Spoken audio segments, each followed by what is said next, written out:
Welcome to the Bare Metal Cyber Audio Magazine.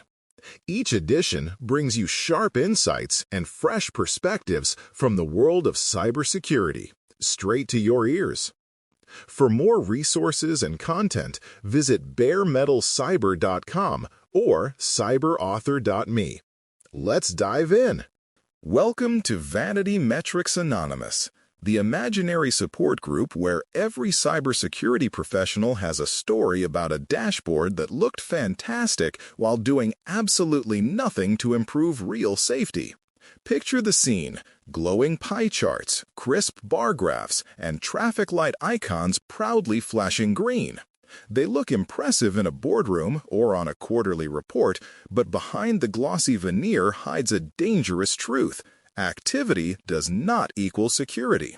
The cult of the dashboard thrives on this illusion, convincing organizations that counting alerts or closing tickets somehow translates into resilience. It's a comforting story, but one that attackers exploit with ease. The fascination with vanity metrics is not accidental. Humans crave progress we can see, touch, and count, and nothing delivers that dopamine hit faster than numbers going up. A leader can glance at a chart and feel reassured that risks are under control, while practitioners breathe easier knowing their work has been quantified. Yet this obsession with clean visuals and upward arrows comes at a steep cost. We measure what is convenient rather than what truly matters. That disconnect leaves critical blind spots wide open, hiding the risks most likely to bring an organization to its knees. This episode is about exposing that disconnect and offering a path out of the cycle. Over the next several sections, we'll explore why vanity metrics seduce even the most experienced leaders, how executive dashboards hide more than they reveal, and what kinds of measurement can actually drive decisions that reduce risk. Along the way, we'll challenge the security industry's addiction to green stoplights and neat averages, replacing them with outcome-driven metrics that may be harder to track but are far more honest. Think of this as the first step in graduating from Vanity Metrics Anonymous, acknowledging the problem and preparing to embrace a healthier, more resilient way of seeing security. Vanity metrics seduce us because they are easy, comforting, and deceptively persuasive. From the practitioner triaging alerts to the executive presenting to a board, there is a shared craving for simplicity. Metrics like tickets closed this month or percentage of endpoints patched create the illusion of progress in ways that raw, messy security work often cannot. These numbers are like sugar quick, satisfying, and addictive. They deliver instant validation without requiring us to confront whether anything meaningful has changed in our exposure to threats. In that sense, vanity metrics are less about truth and more about reassurance, designed to satisfy psychological needs rather than provide clarity about risk. Executives are perhaps the most obvious victims of this seduction. Their days are filled with complex trade-offs and competing priorities, and a dashboard glowing green provides much-needed comfort. Charts with upward arrows and compliance percentages offer a political shield, a way to demonstrate control without having to dig into uncomfortable details. The danger, of course, is that these optics protect reputations more than they protect data. A leader may walk into a boardroom with confidence, armed with a polished slide, while attackers continue to explore the gaps hidden beneath those clean averages. In this environment, vanity metrics act as armor, but armor made of paper. Vendors reinforce the cycle by shaping metrics around what their platforms can easily measure. If a product logs the number of events blocked, that count becomes a headline KPI, regardless of its relevance to actual security. Marketing amplifies these numbers, turning them into industry benchmarks and sales talking points. Organizations, in turn, adopt these vendor-driven metrics, mistaking them for meaningful performance indicators.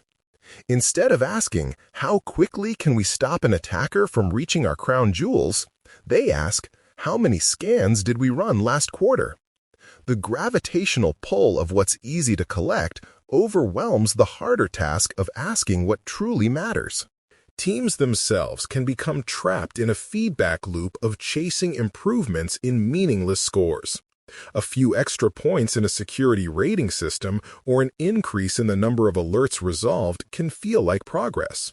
These small, gamified wins deliver the satisfaction of victory, even though they are disconnected from breach probability, attacker dwell time, or blast radius.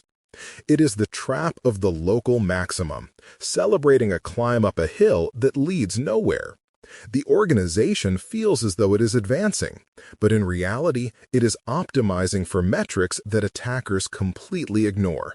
This disconnect allows Vanity Metrics to thrive, providing comfort while quietly leaving the real risks unaddressed.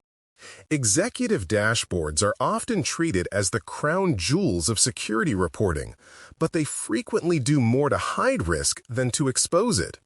By compressing messy, complex realities into neat visuals, percentages, averages, and color-coded stoplights, dashboards create an illusion of clarity. A slide claiming 90% of critical vulnerabilities patched feels reassuring, yet the unpatched 10% may include the single internet-facing server that will be tomorrow's entry point. Leaders walk away thinking progress has been made, unaware that the most dangerous exposure remains buried under statistical smoothing. This is the paradox of the executive dashboard. The very instrument designed to surface threats often smothers them beneath averages, leaving decision-makers dangerously misinformed. The heavy reliance on lagging indicators adds another layer of false confidence. Metrics like mean time to detect or mean time to respond are displayed as badges of maturity, but without context, they are hollow. Detecting a breach in 12 hours sounds impressive until you realize attackers only needed 15 minutes to escalate privileges and exfiltrate data. Similarly, quick remediation means little if it occurs after sensitive systems have already been compromised. These lagging measures focus on speed in the wrong places, distracting executives from the more urgent metric, time at risk. In practice, organizations are congratulated for improvements that do not actually reduce exposure, while adversaries continue to exploit the very gaps dashboards never reveal. Dashboards also falter because they lack decision hooks. Too often, reports present data for its own sake, with no clear direction for what should happen next.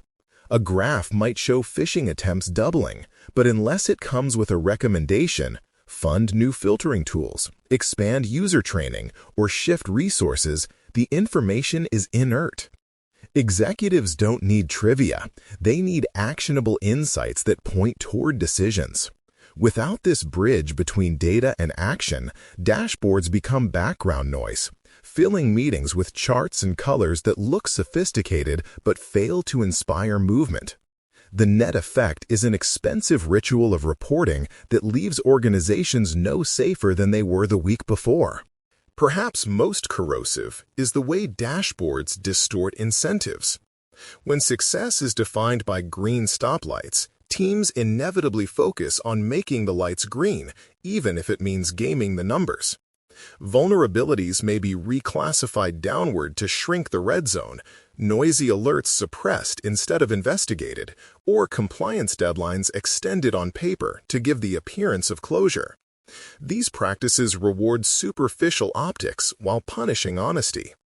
Teams that surface real, uncomfortable risks risk being branded as failures, while those who massage the numbers to look good are celebrated. Over time, the dashboard evolves from a reflection of reality into a performance for leadership. The fragility hidden beneath those green lights is only exposed when a major breach makes it impossible to ignore. By then, the cost of mistaking metrics for security is painfully clear. Shifting from activity to outcomes is the first step toward breaking free from the cult of vanity metrics. Activity is easy to count. Alerts closed, tickets resolved, patches deployed, or phishing exercises completed. These figures fill dashboards quickly and give the impression of movement, but they rarely correlate with meaningful reductions in organizational risk. Outcomes, on the other hand, ask harder and more uncomfortable questions. Are we actually harder to breach today than yesterday? If breached, how well can we contain the blast radius and recover with minimal damage? Measuring breach likelihood, attacker dwell time, or potential financial impact forces a program to confront whether its actions are changing the real-world threat landscape. Unlike activity, outcomes connect directly to resilience. They show whether the work being done translates into tangible protection, and that shift changes security from a compliance checklist to a measurable risk management practice. Exposure-based metrics are a critical component of this outcome-driven shift. Instead of reporting the raw number of vulnerabilities patched, meaningful measurement asks how quickly exploitable flaws are being remediated on the systems that matter most, the crown jewels of the enterprise. What is the exposure window between vulnerability disclosure and remediation, especially for internet-facing assets? How long are high-risk accounts left unmonitored before suspicious activity is detected? Exposure metrics reframe security around the adversary's perspective, highlighting the choke points attackers are most likely to target. By focusing on reducing these windows, teams make direct progress on risk reduction rather than just generating pretty numbers. Executives, too, benefit from this framing because exposure metrics make clear where resources should go and why certain weaknesses demand urgent attention. Measuring control effectiveness further strengthens outcome-based reporting. Too many programs focus on whether controls exist rather than whether they work under pressure. A company may tout high coverage of endpoint detection tools, but if those tools miss core adversary techniques or generate so much noise that real alerts are ignored, the protection is illusory. Effectiveness metrics ask sharper questions. How quickly can we detect lateral movement using MITRE ATTC simulations? How often do procedures succeed in red team exercises? How frequently do controls drift from their intended configurations? By quantifying fidelity and reliability, these metrics test the muscle of a security program rather than just its skeleton. They move the conversation from "do we have it" to "does it actually protect us?" a subtle but vital distinction. The final piece is adopting an economic lens for security outcomes. Every program operates with finite money, time, and people, so the real test is not whether a control exists, but whether it delivers value compared to alternatives. Metrics should examine risk reduction per dollar spent and per unit of engineering effort. Two initiatives may both reduce exposure, but one might deliver 10 times the impact at half the cost. Without an economic perspective, organizations risk chasing expensive projects with poor returns, leaving higher value opportunities on the table. This approach reframes cybersecurity not as a bottomless cost center, but as an investment portfolio where every initiative is judged by measurable returns in reduced risk. When leaders see which projects deliver the best value, prioritization becomes evidence-driven rather than political, and security transforms from an abstract expense into a strategic lever for resilience. Building a metrics operating system requires treating measurement with the same rigor as any other critical business function. The foundation is inventory truth, an authoritative, continuously updated baseline of assets, identities, and dependencies. Too many organizations still operate with blind spots, servers that nobody owns, applications without patch owners, or privileged accounts that linger long after employees leave. These unknowns make any metric suspect because you cannot measure what you cannot see. A mature program doesn't just track vulnerabilities, it tracks the accuracy and freshness of its own inventory. The very act of measuring visibility gaps becomes a security metric, one that exposes where attackers could hide. Establishing this baseline is not glamorous, but it is indispensable. Without it, every other number presented to executives risks being disconnected from reality. Measurement hygiene is the next pillar, ensuring that metrics are clean, trustworthy, and reproducible. This begins with precise definitions. What exactly counts as remediated? Which assets are classified as critical? And how do you define incident closed? Ambiguity allows numbers to be manipulated, and manipulated numbers erode trust.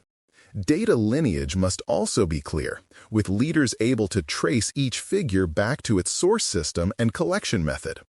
Automation further strengthens hygiene by reducing manual reporting errors and eliminating the temptation to massage figures before presentation. When metrics are defined, consistent, and automatically produced, they gain legitimacy. Executives no longer question whether the data is real. They focus instead on what to do about it. Hygiene may feel like plumbing, but without it, the entire measurement structure collapses. Cadence and accountability transform metrics from snapshots into a living feedback loop. A number reviewed once a quarter is little more than trivia, but metrics tracked weekly or monthly become part of the organization's operating rhythm. Assigning clear owners to each metric adds accountability. Someone is responsible not only for reporting the number, but also for driving improvement. Bringing together red, blue, and purple teams during reviews adds depth, ensuring that measurements reflect both defensive strength and offensive creativity. Recording these reviews in experiment logs creates a historical record of what worked, what failed, and what adjustments were made. This transforms metrics into more than dashboards. They become chronicles of progress. Over time, this cadence builds resilience by embedding measurement into daily practice rather than occasional showmanship. The final piece is governance, where metrics become enforceable commitments. Borrowing from site reliability engineering, security programs can adopt service-level objectives and error budgets. For example, 95% of critical internet-facing vulnerabilities must be remediated within 7 days. Missing that target is not just a red light on a dashboard. It is a broken commitment that triggers consequences. Those consequences may include resource reallocations, escalation to leadership, or even delaying product launches until security posture recovers. This approach shifts metrics from ornamental to operational. They are no longer decorations in slide decks, but levers that shape behavior across the enterprise. By embedding governance into the system, organizations ensure that metrics not only describe reality, but actively drive it. The result is a metrics operating system that is durable, trustworthy, and directly tied to reducing real-world risk. Presenting metrics that drive action requires more than filling slides with numbers. It requires reshaping how stories are told. Too many security updates begin with charts and end with vague nods. A better approach is decision-first storytelling. Start by framing the choice that must be made, and then present the data that justifies it. For example, rather than leading with a pie chart of phishing detections, a CISO might open with, "We need to invest in advanced email filtering because attempts have doubled, and current controls are missing half of them." The chart then serves as evidence, not as the centerpiece. This subtle inversion transforms metrics from passive trivia into active tools of persuasion. Executives leave knowing not only what the numbers mean, but also what they must decide next. Averages are another culprit that dull urgency. Dashboards love to highlight broad progress. 90% patched, 85% coverage, 95% compliant. These statistics smooth out the jagged edge of reality, but attackers live in the jagged edge. The toxic tale of unpatched, internet-facing systems or weak privileged accounts represents the true threat, even if they make up only a fraction of the whole. By highlighting percentiles, outlier systems, and drill downs to asset level, security teams redirect attention to where it matters most. One neglected system in a data center can undo all the green lights on a dashboard. Focusing executives on tails rather than averages makes metrics actionable because it points directly to the weakest links most likely to break first. Context layering elevates raw numbers into compelling narratives. A vulnerability exposure metric on its own is dry. Paired with intelligence that the vulnerability is actively being exploited in the wild, it becomes urgent. Similarly, identity risk data takes on new significance when connected to recent red team findings that show exactly how attackers could move laterally. Adding business context, customer data, regulatory deadlines, revenue impact further strengthens the story.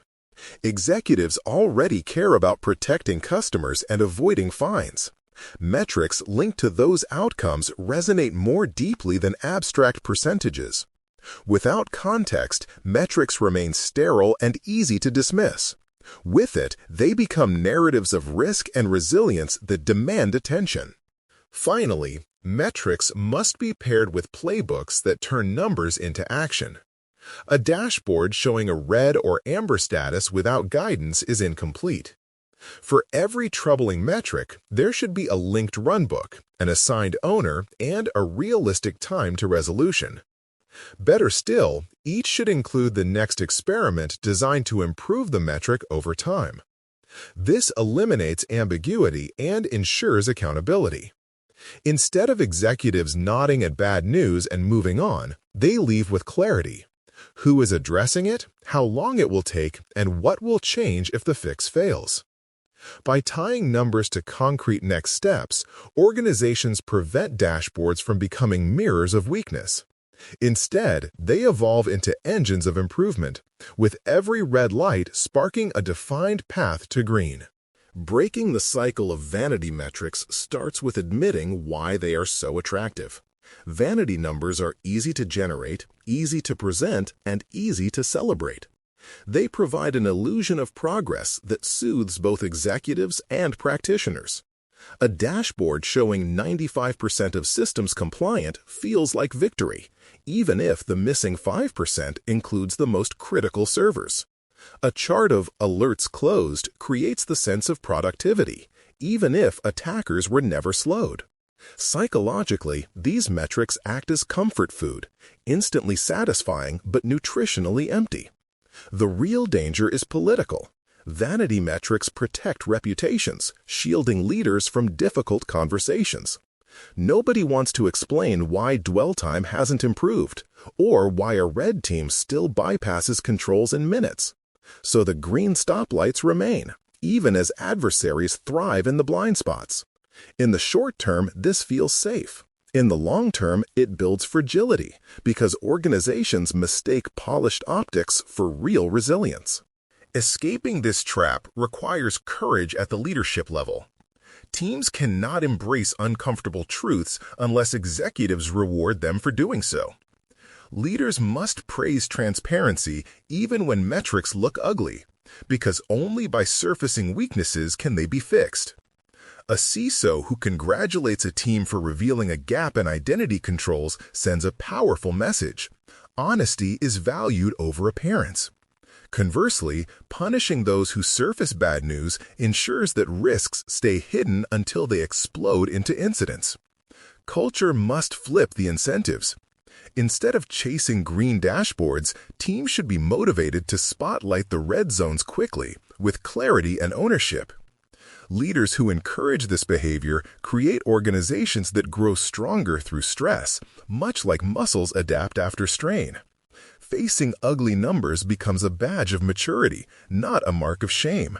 And improvement follows naturally when truth is no longer feared. Reframing what counts as success is the next critical shift. Instead of boasting about how many vulnerabilities were patched, the more meaningful question is how much faster exposure windows are shrinking. Instead of counting phishing simulations, leaders should ask whether attacker dwell time is actually decreasing. Outcome-driven metrics align measurement with adversary behavior. Because attackers don't care about dashboards, they care about entry points, privileges, and persistence. If a number looks great in a boardroom but means nothing to an adversary, it belongs in the vanity bin. Reframing metrics requires discipline because it demands discarding comfortable numbers in favor of challenging ones. But the payoff is profound. The organization stops measuring for appearance and starts measuring for survival. Teams no longer compete to polish charts, they compete to eliminate real exposure. That reframing transforms metrics into weapons of resilience, forcing every project to prove its worth in terms that adversaries would notice. Finally, breaking the cycle requires building a living culture of measurement. Vanity metrics thrive in static, quarterly reports, snapshots that make progress look frozen in time. Real security requires continuous metrics, updated as frequently as the threat landscape changes. Just as hospitals monitor patient vitals in real time, organizations must treat metrics as live indicators of systemic health. Exposure surfaced today should be addressed quickly, logged transparently, and measured again tomorrow. This cycle normalizes the uncomfortable. Red metrics no longer symbolize failure, but opportunities for faster adaptation. Over time, the culture evolves so that leaders expect and even welcome bad news because it represents visibility, not weakness. Dashboards stop being stages for performance and become diagnostic instruments guiding action. In such a culture, vanity metrics have no place because the organization has grown beyond their shallow comfort. What remains is a measurement system that is alive, adaptive, and relentlessly tied to outcomes that truly reduce risk. Escaping vanity metrics is more than a matter of improving reporting. It's about reshaping the very culture of how security is measured and communicated. The journey begins with admitting the problem, acknowledging that dashboards full of green lights and upward arrows have lulled organizations into a false sense of safety. Graduating from Vanity Metrics Anonymous means replacing comfort with courage, swapping out politically safe optics for the discomfort of reality. It requires leaders who reward honesty over polish, who encourage their teams to surface exposure gaps rather than bury them beneath averages. By doing so, organizations shift from a culture of theater to one of truth, where metrics are no longer decorations for slide decks, but signals for survival. This change is not easy, but it is essential because attackers exploit the very blind spots that vanity metrics disguise. The legacy of making this shift is profound. Organizations that embrace outcome-driven measurement will not only reduce their exposure in tangible ways, but they will also build trust across every level of leadership. Executives will no longer be shielded by pretty charts. Instead, they will be guided by data that drives decisions, reallocates resources, and prioritizes what truly matters. Over time, this creates resilience that goes beyond compliance or optics. It fosters a living culture where measurement serves as a compass, pointing the way toward actions that make a difference. In this world, dashboards cease to be cult icons and become instruments of clarity. And clarity, when it comes to cybersecurity, is not just valuable, it's the difference between surviving an attack and becoming the next cautionary tale. Thanks for listening to the Bare Metal Cyber Audio Newsletter. Stay sharp, stay secure, and explore more resources at baremetalcyber.com or cyberauthor.me.